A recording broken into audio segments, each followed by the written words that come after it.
Hello, magandang hapon sa inyo lahat. Magandang hapon. So, medyo may mapag-uusapan tayo. Nagva-viral itong video na to eh. Sa silent ko lang kasi baka mamaya may copyright ha. Lalo na yung in-sync na kanta ng isa. Panoorin nga natin to. Ito yung mga shoplifter.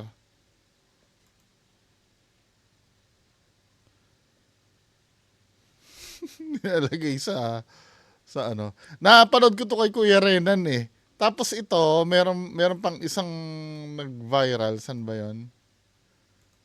Ito naman, no? Parang may mali akong nakita dito. I-ano natin, pag-aralan natin.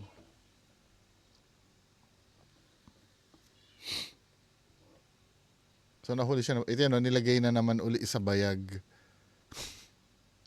Tapos nagbayad naman. Tapos saka siya inapprehend.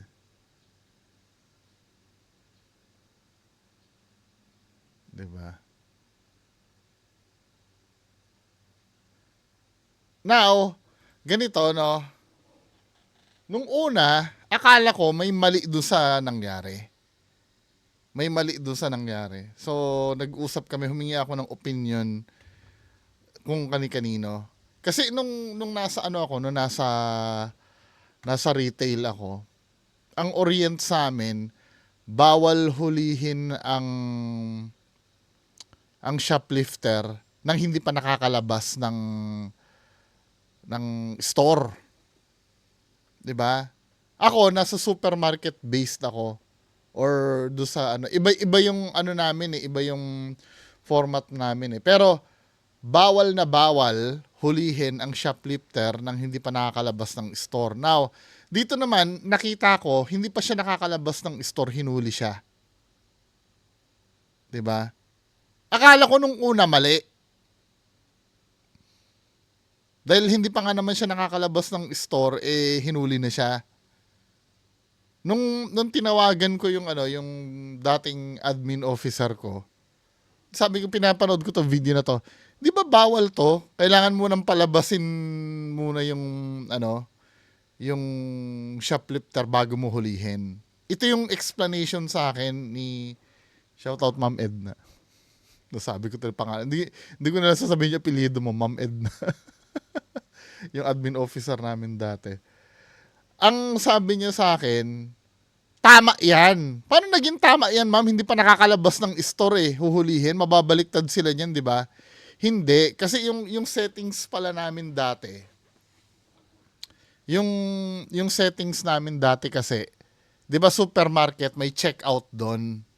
Tuloy pala. Pag nagbayad ka, tuloy labas ka na, no? Parang sa Ace Hardware din, bago ka makalabas, babayad ka muna hanggang lumabas ka. Dito pala sa nangyari dito, pwede na siyang hulihin kasi tapos na siyang magbayad. Hindi niya binayaran yung ano, yung ninenok niya. So after nagbayad siya sa cashier, pwede na siyang hulihin pala. Kasi done na yung transaction. Oh. So ibig sabihin, may intent ka na talagang nakawin yung binulsa mo. Kasi ganito yung mga kababayan, no? Pag nasa loob ka ng store, kahit magbulsa ka pa dyan or magsingit ka pa kung saan-saan mo, hindi ka pa pwede hulihin.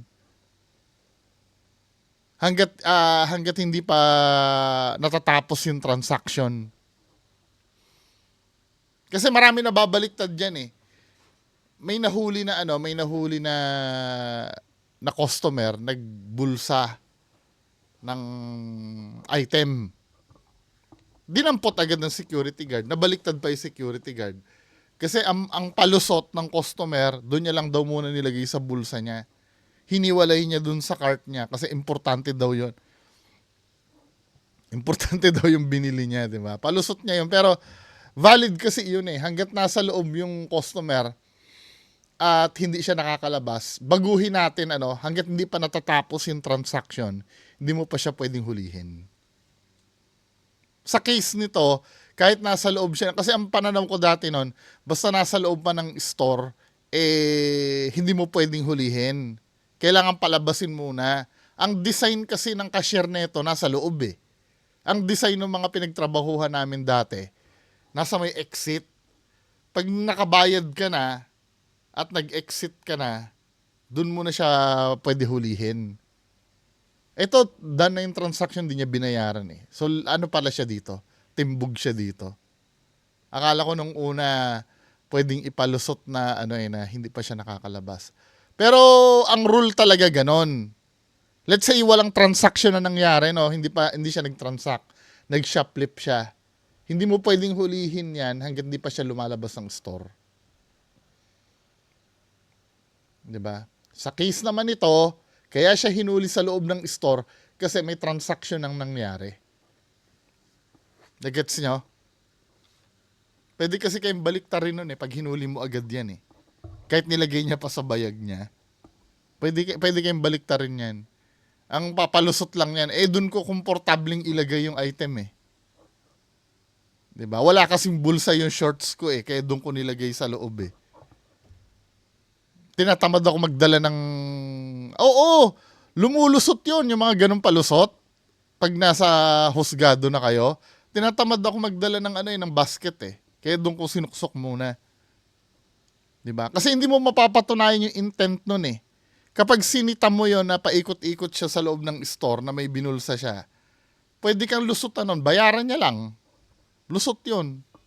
Pag nabayaran niya yun, ikaw naman ang kakasuhan nun, pinahiya mo siya. 'Di ba? Yari ka. Kaya mas maganda, tama ito. Tinapos muna yung transaction saka siya hinuli. Kasi pagka tapos na yung transaction, wala ka nang babayaran So yung binulsa mo doon, balak mo na talagang iuwi yun. Balak mo na talaga ilabas. So malinaw na tayo mga kababayan ko.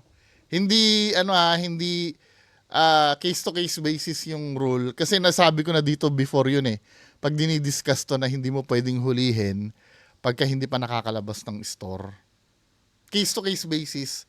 Kasi yung settings pala namin, pinaliwanag sa akin nung nasa exit kasi yung bayaran namin So after mong magbayad, makakalabas ka na. Yung sa supermarket, 'di ba? Makakalabas ka na after mo magbayad. Ito kasi nasa loob So maliwanag na tayo. 'Di ba? Tapos nag-uutak teleserye na naman yung mga nagko-comment. 'Di ba? Pwede ba ipagbawal ang pakita sa media ang mga ganyan? Total nahuli nyo naman na hanggang gano'n na lang. Maliit lang naman ang kinupit niyan Hindi pa rin ang lagi na nilang sinasabi kumpara sa mga kawatan politiko. Dito ako nabubwisit, no? Dito, tigil-tigilan natin to, mga kababayan ko. Yung isang pirasong damit kulong ka, pero ang iba milyon-milyon. Ikaw, ano masasabi mo? Hindi ko na nakukuha tong pambobo na na to. Pambobo na dahilan na to.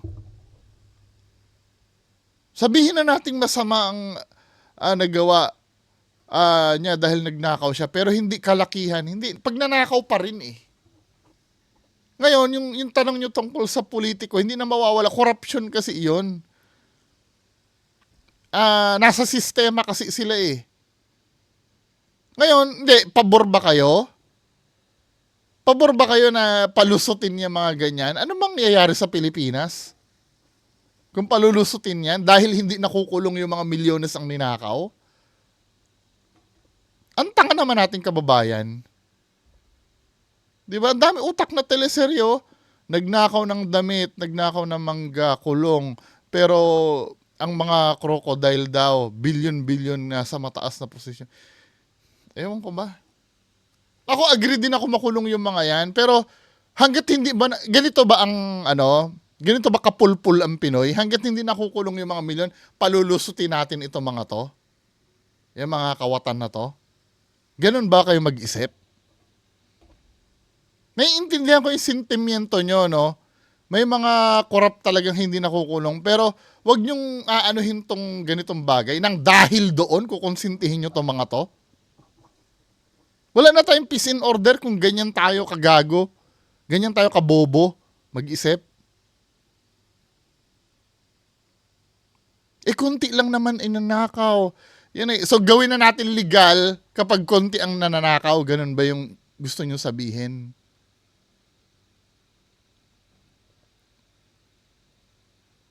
Ha? Napakatanga naman natin.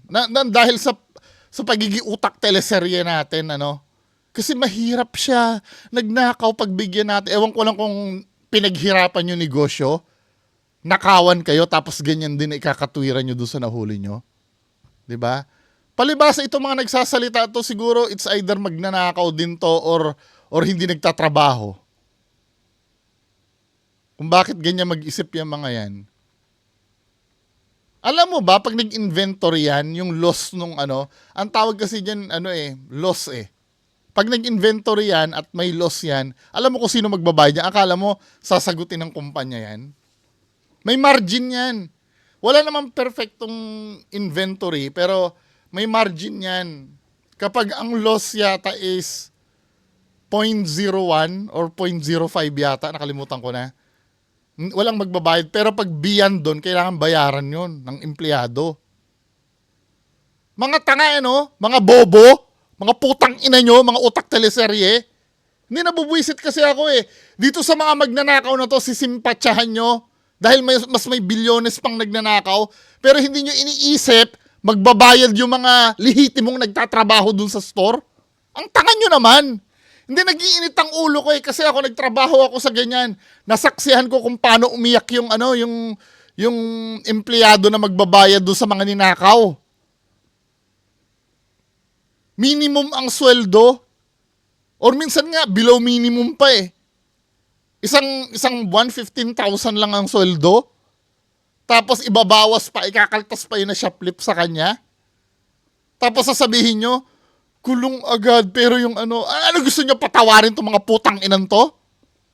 Mga tanga pala talaga kayo eh. Kasi konti lang naman ang ninakaw. Gago! Putang ina nyo! Ang bobobo nyo.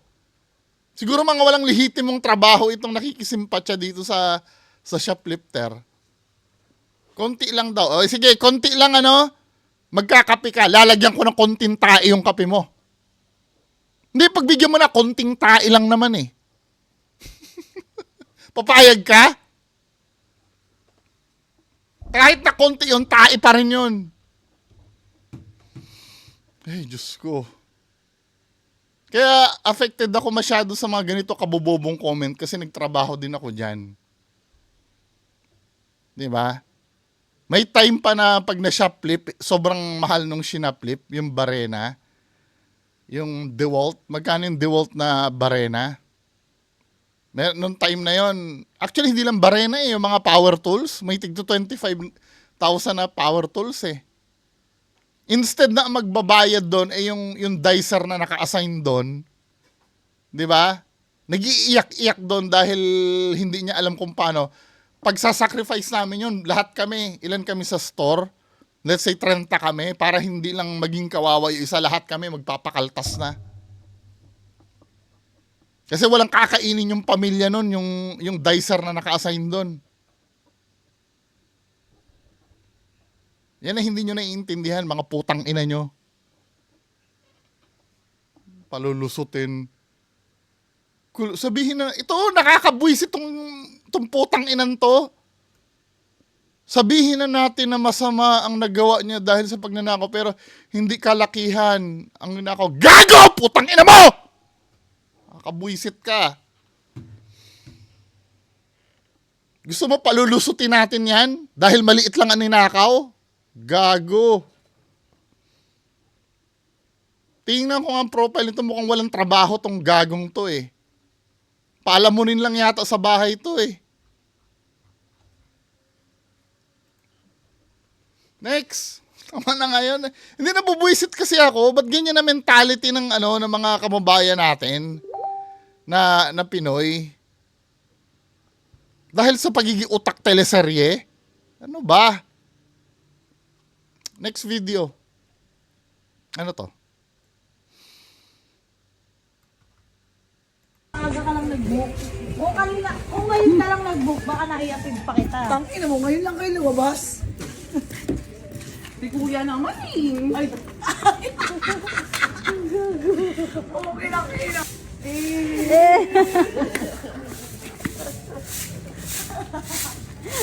Kuya naman eh. Ay, mo. May vanilla naman si kuya.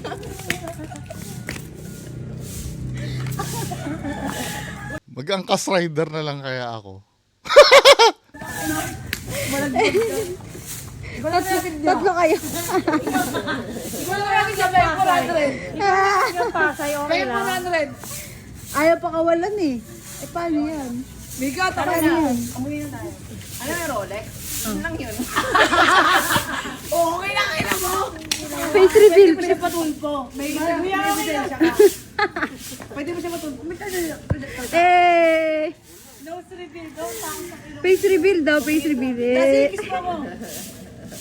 Pinsan babae lang dahil. Di makapalag si angkas eh, no?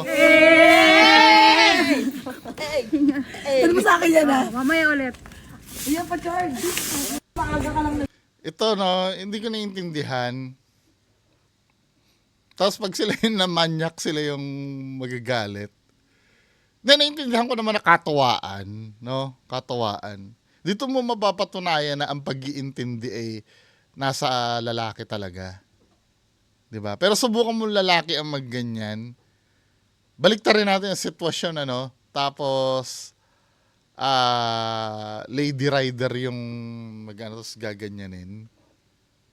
Hindi, siguro kung mga mukhang, hindi, ganito kasi, no? Ewan ko doon sa lady rider kung papabor siya kung artistahin yung mga lalaking magaganyan sa kanya. Diba? Pero mataas ang percentage na maalibadbaran yon kung lady rider. Ngayon kapag lalaki, kapag ka inaway mo yan, ikaw pa ang masama. Mamag naman kayong ganyan. Ikaw pa ang masama pag gumanon ka, di ba? Kaya napapansin ko minsan, alam mo, kabulshitan din yung ano no, yung gender equality din, no. Hindi, kabulshitan in the sense na doon sa equality, naniniwala naman ako doon pagdating sa rights, 'di ba? Yung rights ng mga lalaki at rights din ng mga babae. Pabor naman ako na maging equal, 'di ba? Pero by nature kasi kausapin ko yung mga babae, ano. By nature kasi kayo mga babae palagi lang dapat kayo iniintindi. Yun kasi ang hindi ko naiintindihan minsan eh. Kasi by nature, mga weak kayo eh. Physically ha, hindi weak na hindi nyo kaya magtrabaho. Hindi ganon. Di ba? By nature kasi, hindi, kahit sa pagtatrabaho, ano, yung mga hard work. Yes, may mga babae na kayang magbuhat ng sako ng bigas, di ba? Pero by nature, majority sa mga babae hindi kaya yon. Tama? Kaya talagang tanggapin nyo na yung katotohanan na mas superior talaga mga lalaki kaysa sa inyo. Makikipag-argue kayo. Kasi ano eh, yung pagiging equal na, yung sinasabi na, kung anong kaya ng mga lalaki, kaya din namin. Sabi ng mga sabi ng mga, yung mga feminist eh, no? Kung ano mga kaya ng mga lalaki, mga mayayabang eh, no? Pero pagdating sa bus, nakita mong hindi sila paupuin, magpo-post sa social media na walang gentleman. Hindi, matatanggap naman namin yung mga lalaki kung kayo mga babae, tatanggapin nyo rin yung lugar nyo. 'Di ba? Hindi mo hindi mo pwedeng, kasi sa panahon kasi ngayon, lalo na yung mga woke, 'di ba? Para talagang pinupush nila na lahat equal, pero nakasulat na rin pati sa Bible yan eh, na kayong mga babae kailangan talaga yung magpa-under sa mga lalaki. Yun yung nafe-feel yung power katulad nito, no? Na pinapagbigyan-bigyan lang kayo, na kahit maggagaganyan-ganyan kayo sa lalaki, kahit na pinagbibigyan kayo, yan ay pang-unawa na lang yan nung rider eh. 'Di ba? Siyempre mga babae to. Tangina mo, ngayon lang kayo lumabas. Mga Di kuya naman eh. Palitan kaya natin ng sitwasyon. Paano kung mga walang itsura ito, no? Tong mga babae. Pagbibigyan din kaya ni rider. Okay lang, okay lang.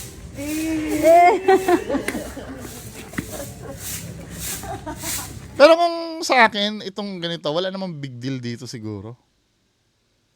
nagiging big deal lang to pag umaalma itong rider. Yes, sabihin na natin, baka hindi lang pumapalag kasi na yan. Ibig sabihin, pinahihintulutan niya na yan pagka ganyan.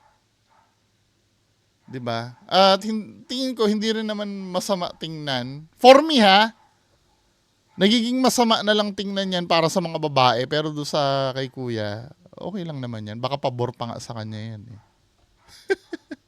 Diba? Kuya naman. Dito mo makikita na unfair talaga ang society natin, ano? Pag mga lalaki ang gumanyan, mayayari. 'Di ba? Anyway, given na yan. Hindi na natin maano yan. Actually, dapat ito yung mga nagagalit dito sa comment section. Pag-intindi na rin lang ang ano ang panaigin.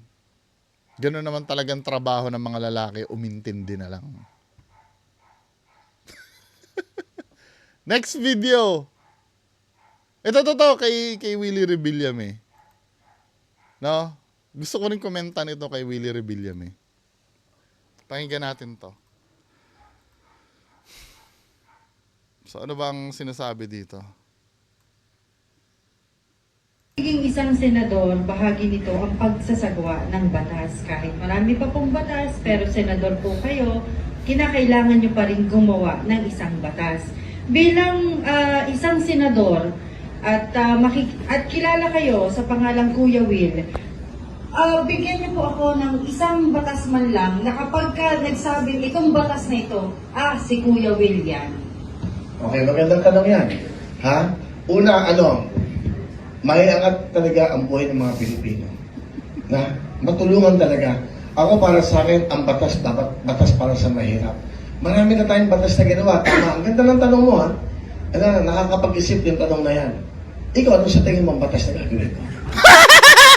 Ikaw, baka may suggestion ka. Hindi. Ikaw ba? Kasi isa kang mamamayang Pilipino. Ano ba sa tingin mo ang dapat na batas na gawin ko para sa mga kababayan natin? Binaliktad. Gusto kong makinig sa inyo. Okay, yan. Gusto kong makinig sa para tama ito, ha? Tama itong tinatanong niya sa akin. Para pagpunta ko ng Senado, isa to sa mga tanong nung ako'y di ba, nagkakampanya. Pero naiintindihan ko naman yung point, to be fair naman, naiintindihan ko naman yung point ni Willie Rebillame. Di ba kaya lang, syempre, ikaw yung unang tinanong eh. I mean, parang ito yung... Hindi, naiintindihan ko. To be honest, naiintindihan ko na. Nakakatawa nga naman kasi binalik niya yung tanong dun sa reporter. Pero, ganito sana ang binanat ni Kuya Will. Tinanong ka, anong batas? Sabihin mo kung anong batas. Maliban na lang talaga kung wala kang alam na masasabi. 'Di ba? Problema ni Willie Rebillame. Kahit ako tanungin mo niyan, anong batas ang mo bungo? Hindi ko rin alam dahil hindi naman tatakbo ng senador eh. Kaya lang, ito dapat yung mga alam mo bilang tatakbo ka sa senador eh. 'Di ba? Sa Senado pala. Ito yung mga dapat alam mo. Kumbaga may blueprint ka na pagdating mo doon. Kasi yun naman talaga ang purpose kung bakit ka tatakbo o gumawa ng batas. Kasi mambabatas ka pagka nandun ka na sa Senado. Dapat alam mo yung gagawin mo doon. Hindi pwedeng ganyan. Now, kaya ko nasabing naiintindihan ko siya, feeling niya lumusot siya doon, pero hindi siya lumusot eh. Pero naiintindihan ko siya na kailangan talaga munang alamin kung anong problema sa mamamayan. Kung ano yung, kaya niya tinanong, kaya lang wala sa hulog. Dapat ang ginawa niya muna, sinagot niya muna, anong batas? Bala ko magpasa kasi ng batas na ganyan, ganito eh.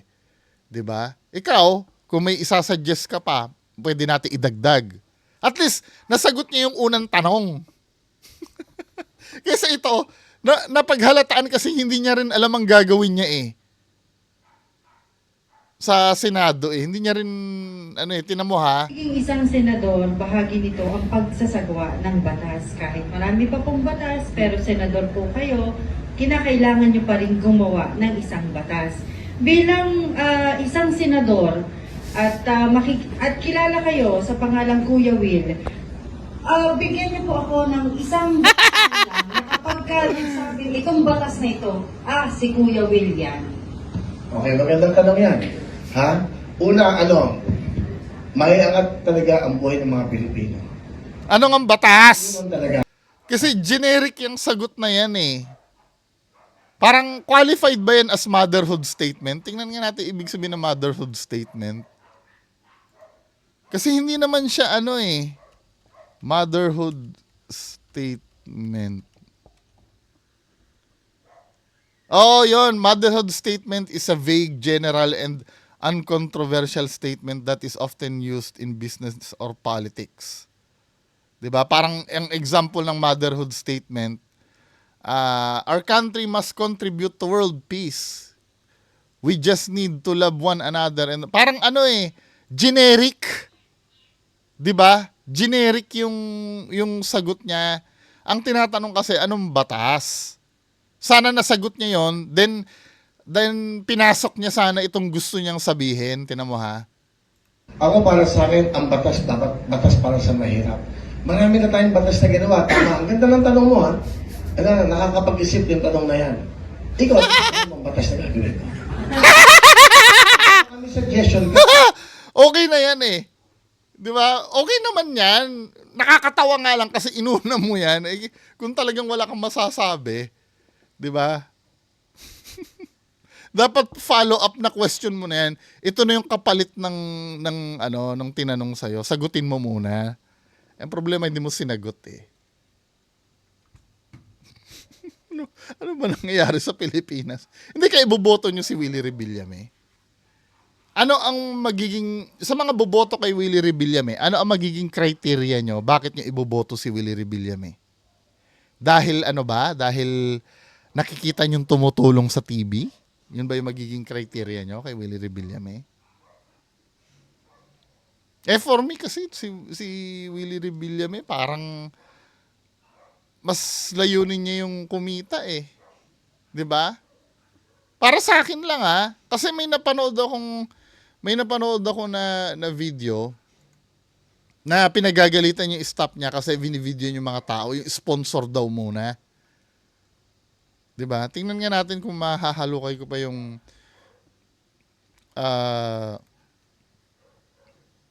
video na yon. Yung nagalit siya.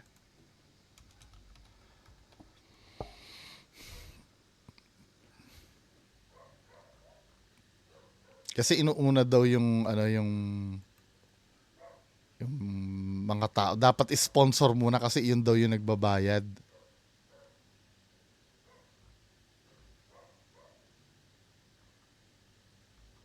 Hindi ko na mahanap. Pero na-content ko na yun before. Anyway, kasi ang nangyari doon, binivideohan ni Derek yung mga tao. Wag mo na yan, ang unahin yung sponsor. Doon pa nga lang yung personality noon, pagka nadating sa Senado, baka mamaya unahin yan yung mga pinagkakautangan niya ng loob, di ba? Nakakatakot yun. Next video. Ito. Na-content ko na to eh. Ito yung malinaw na nangyari noon sa Barako Fest. Yung kay Boss Bullet. So ito yun Ito, bagong miyembro daw ito ng Toro family eh. Itong kumakanta na to. Then ang ginawa ni Boss Bullet. Dahil lang Ito, malinaw na kabastusan kasi ito. Itong ginawa niya na yan. Tinan mo ha. Oink. Hello. Bastos, di ba? May nagpe-perform eh. Okay lang sana ang ginawa niya dyan. Tinapos niya muna yung number, saka siya nagsalita. Pwede pa yun eh. Di ba? Magandang gabi sa inyo lahat. Sa lahat ng mga taga-Batangas. Happy Barako Fest. Pero meron lang akong sabihin sa inyo lahat.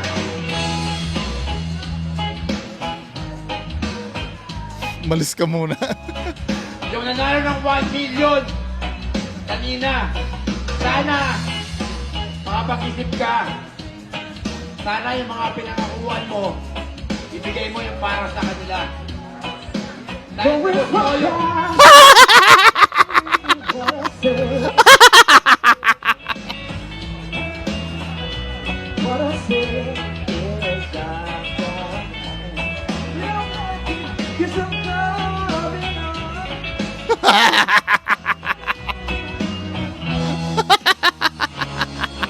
Kinuha. Dahil si Boss Toyo, yung best friend niya, disqualified niya para sa inyo. Hindi niya binigay yung 1 million dahil disqualified nyo. At yung nanalo, sana yung mga pinakakuha nyo, Inalis yung mic.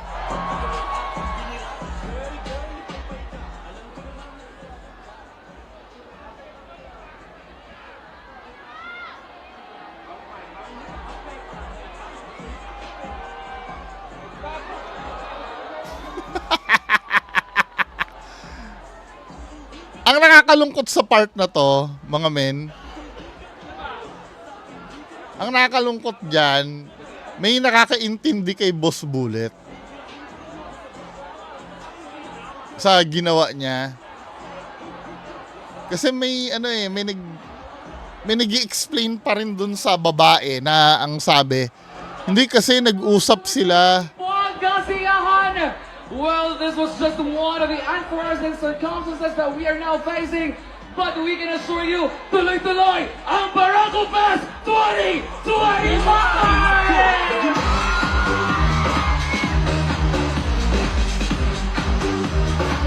Hindi matatapos ang selebrasyon dahil hindi pa natin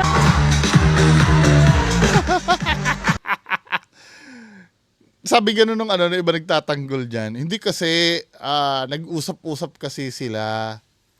Nag-usap-usap kasi sila daw, tapos hindi tinupad. Yan ang sabi.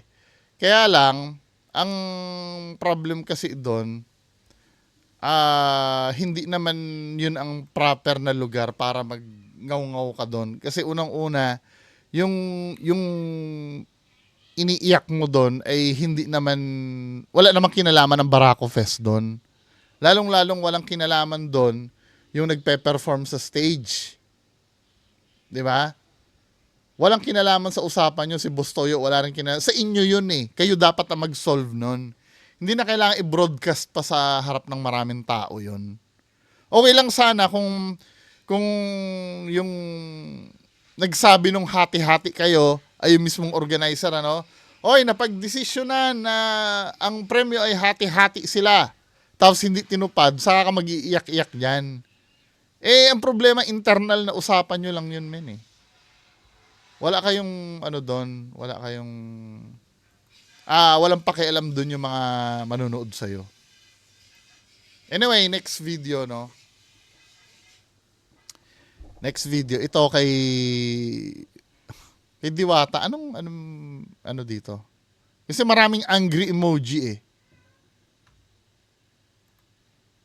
Ano ba? Hindi natin makumpleto ang ating pagpunta dito kung hindi tayo makapagsuot ng... Guys, nandito na lang naman tayo sa Baguio. Hindi natin makumpleto ang ating pagpunta dito kung hindi tayo makapagsuot ng Igorot costume. Kaya naman... Huwag naman ito yung camera. Hala, nabiyak yung bato. Ulak tayo, ulak! Ulak! Gano'n. Sabay. Ulak! Daming audience. Wala, ayan na. Saktuhin mo ha, si Art ang tirahin mo. Ginawang Indian eh, no? Hala, ayan na.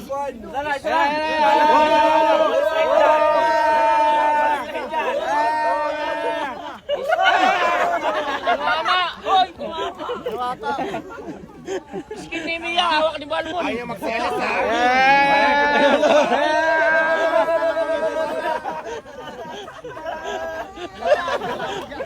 Wait lang. Si Warren, dito yung target. Paano kaya kung nakapana siya dyan, no?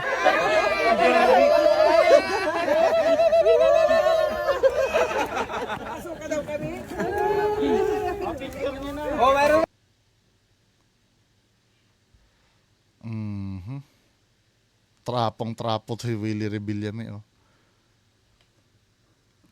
Paano naging angry yung mga tao? Ano ba? Dahil offensive ba? Mga taga Baguio dyan, offensive ba yung ginawa ni Diwata?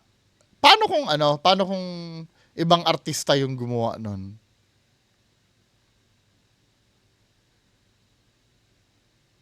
Sabi gano'n, napaka-sensitive nyo masyado. Or maybe paraan nyo lang yan para magpapansin. Sobrang kinukulong ang sarili nyo na dapat kayo lang ang may karapatan dyan. Tapos yung ibang lahi na hindi dapat kayo lang, malamang hindi niya alam na mali na pala kasi halos lahat naman tinitingnan yung mali eh. So, defender ni Diwata to. So, using that stupid logic, ba't tayo mga Pilipino ang dali natin mapikon pagka ibang lahi? Ito, ibang lahi, yung nag-feature sa atin na let's say, di ba may movie na pinakancel eh, na dinipik yung parang Basilan na parang lugar talaga ng mga terorista. Parang ganon, no? May movie na pinakancel eh. Tapos may mga TV series din sa US na nababanggit ang Pinoy. Pag negative, nagagalit tayo. Pero ang ibang lahi, hindi naman ganun eh. Let's say Japanese, or mga Chinese, laging ang papel sa movie ng Hollywood eh, puro sindikato, di ba? Mga triad, mga yakuza. Hindi naman sila na-offend eh. Tapos pagka ganito, makasabi, maipagtanggol si Diwata na huwag kayong sensitive, pero I'm so sure, isa rin ito na galit pag ibang lahi. Alam mo, ugali natin mga Pinoy, minsan napapansin ko, ang galing natin mag-joke tungkol sa mga negro, sa sa mga Bombay, sa mga Indiano, Amerikano. Ang galing natin mag-joke eh, no? Pero pagka tayo na joke ng ibang lahi, pikon. Pero dito sa case na to, marami na kasing nagalit eh. 1.56,000 yung nagalit kaysa sa 1.4K na natuwa. At yung natuwa pa na yan, offensive yan siguro do sa iba. Pag may nagagalit na sa ginagawa mo, mag-sorry ka na. 'Di ba?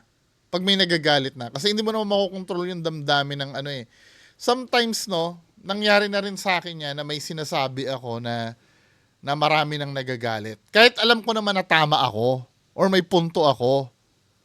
Pero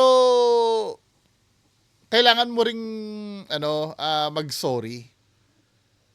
Dahil may nasaktan kang damdamin. Kaya nga 'di ba, pagka halimbawa may mga nagagalit sa akin, pag natitibang ko yung mga fake ghost hunter, sinasabi ko doon sa mga supporter, sorry po, talagang peke yung idol nyo.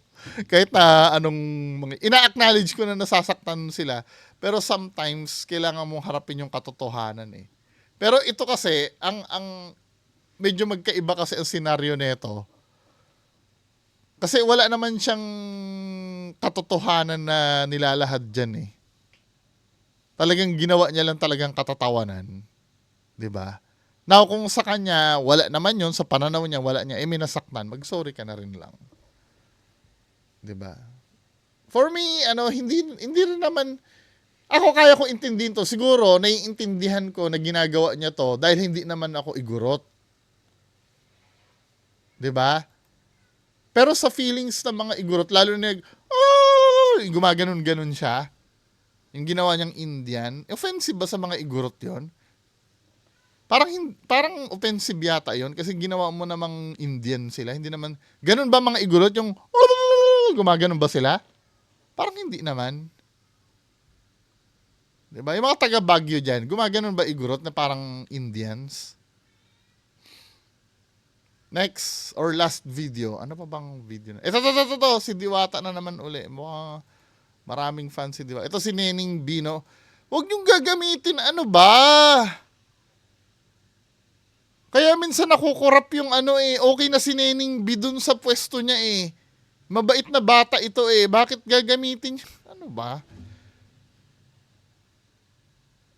Iboboto niyo pa ba yung vendors party list na yan? Nanggagamit na lang ito eh.